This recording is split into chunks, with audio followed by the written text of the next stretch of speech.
17 जुलाई को बरेली गौसगंज में मुहर्रम जुलूस के दौरान विशेष समुदाय के लोगों ने हिंदू समुदाय के परिवार पर टॉर्च डाली और बलवा करने की कोशिश की, मारपीट की। उसके बाद 19 तारीख को योजनाबद्ध तरीके से एक विशेष वर्ग के लोगों ने हिंदू वर्ग के समुदाय के लोगों के घर पर धावा बोला और गौसगंज के अलावा आसपास के उनके रहने वाले जो रिश्तेदार थे उन सबको बुलाकर हिंदू पक्षों के घर पर पत्थरबाजी, मारपीट और बलवा। उसके बाद मारपीट के दौरान एक व्यक्ति इतना घायल होता है बुरी तरीके से कि उसकी इलाज के दौरान मौत हो जाती है। अब मौत होने के बाद जो परिवार है, शोकाकुल परिवार है, वो सीएम योगी आदित्यनाथ से मिन्नत करता है, दावा करता है कि अगर योगी आदित्यनाथ जब तक आरोपियों को ढूंढकर उनके घर पर बुलडोजर नहीं चला देंगे तब तक हम साहब का अंतिम संस्कार नहीं करेंगे।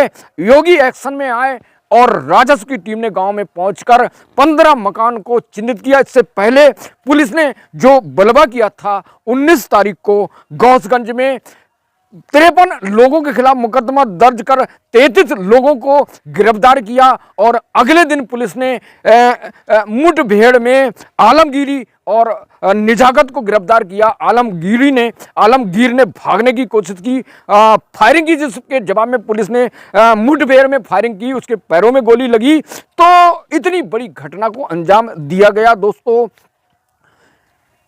जिस तरह कांवर आती है, कांवर यात्रा, पवित्र कांवर यात्रा और मुहर्रम का त्योहार आता है, तो प्रशासन और शासन उत्तर प्रदेश सरकार का आदेश होता है कि थाने में जाकर शांति पीस कमेटी की बैठक करो कि इसलिए कहीं बलवा ना हो, कहीं संवेदनशील एरिया होता है, वहां पुलिस पहुंचकर लोगों को समझाने की कोशिश करती। गौसगंज एक ऐसा एरिया जहां पर जो तय रूट था, जो ग्रामीणों का कहना है कि तय रूट के हिसाब से ताजिया निकलना चाहिए, नहीं निकला, जबरदस्ती निकालने की कोशिश की और मंदिर के सामने से, हिंदू पक्ष का कहना है कि मंदिर के सामने से ताजिया को निकालने की कोशिश की और मना किया ढोल बजाने को कि भाई साउंड मत बनाओ। जबरदस्ती साउंड बजाया गया और उस दौरान जो महिलाएं थी उनके टार्च, जो लेजर लेंस थी, उन्हें मारने की कोशिश की, बलवा करने की कोशिश की। पुलिस एक्शन में आई और 53 लोगों के खिलाफ मुकदमा किया गया। दोस्तों,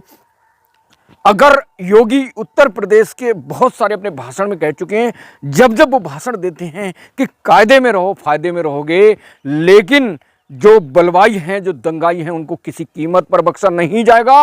अगर दायरे में रहते, कायदे में रहते, तो ये गौसगंज के लोगों को इतनी बड़ा एक्शन नहीं होता, इतनी बड़ी कार्रवाई नहीं होती। तो इस एक्शन से जहां जो हम देख रहे हैं, जगह जगह महिलाएं गौसगंज की बरेली आला हजरत के पास जा रही हैं, बहुत सारे मजार पीर मुस्लिम समाज के लोगों से मिल रही हैं। तो अगर ये महिलाएं पहले अपने पति, अपने परिवार को, अपने बच्चों को समझा देती तो इतनी बड़ी कार्रवाई नहीं होती।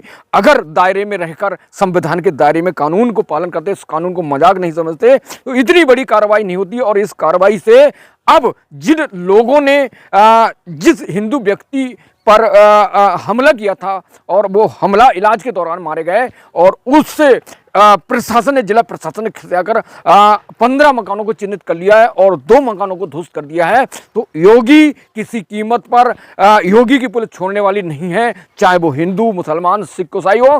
कानून का मजाक जो समझते हैं, कानून उनका मजाक बना देती है। तो पीस कमेटी का, पीस जो शांति की बैठक की थी पुलिस के अफसरों ने थानों में, लेकिन एक बात भी दंगाइयों के समझ में नहीं, अब कार्रवाई को झेलना पड़ेगा। तो जिस तरह गौसगंज में जिला प्रशासन, पुलिस प्रशासन दंगाइयों, बलवाइयों की, पत्थरबाजों की तलाश करी, उससे साफ लग रहा है कि पुलिस एक्शन लेगी, तगड़ा एक्शन ले चुकी है और आगे भी एक्शन लेगी। तो आपको दायरे में रहना चाहिए था, कायदे में रहना चाहिए, चाहे मुहर्रम हो या कांवर हो। ये देश आपका है, हमें मिलजुल कर रहने की ज़रूरत है।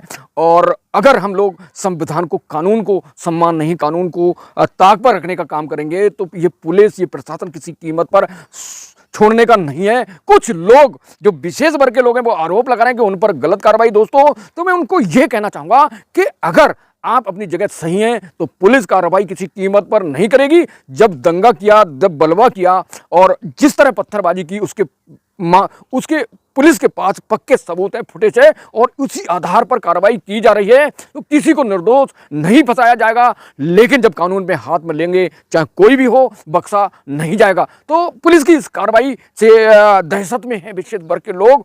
तो आगे भी पुलिस एक्शन और राजस्व जो टीम है वो तगड़ा एक्शन ले रही है पुलिस की मौजूदगी में, क्योंकि जिन लोगों को, जिन मकान को ग्राम समाज की भूमि में बनाया गया है अवैध तरीके से, उनको ढा दिया जाएगा और योगी की इस पुलिस को रोकना मुश्किल है।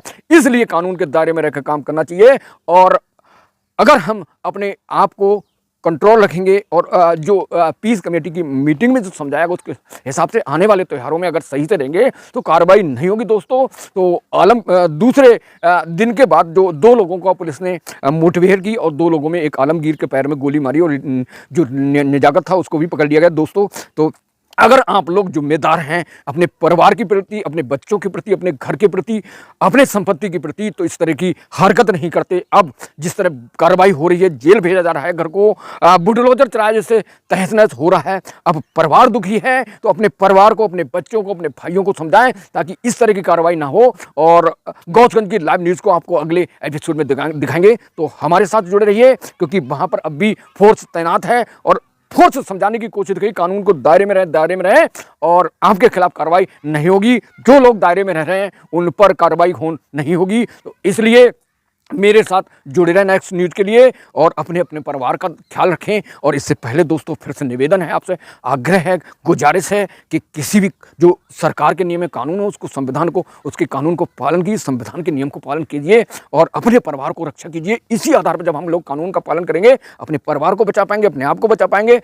तो मेरे साथ जुड़े रहिए नेक्स्ट न्यूज़ के लिए। तो गौचगंज की घटना को लेकर आपको क्या लगता है, किस तरह के आपको अनुमान है, कमेंट कर सकते हैं, अपना रिव्यू दे सकते हैं, अपनी प्रतिक्रिया दे सकते हैं, टिप्पणी दे सकते हैं। और निष्पक्ष न्यूज़ के साथ मेरे लिए जुड़े रहिए, TPN 20 न्यूज़ के साथ जुड़े। Thank you so much watching this video.